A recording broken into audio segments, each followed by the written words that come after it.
Practice tayo mag-Tagalog. Let's practice speaking Tagalog. Hello. Kumusta? Kumusta? Kumusta? Some would say, kamusta? Kamusta? Repeat after me, kamusta? Or kumusta? Kumusta? Or musta?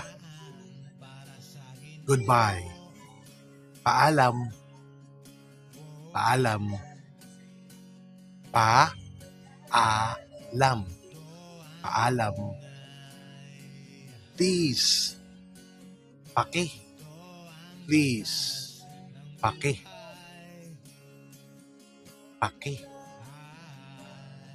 Thank you. Salamat. Salamat. Salamat. Salamat.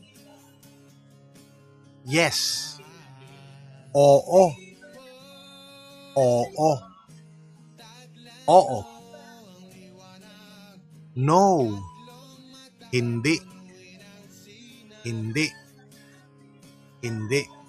This is Ollie of the LearnTagalogFilipino.com podcast.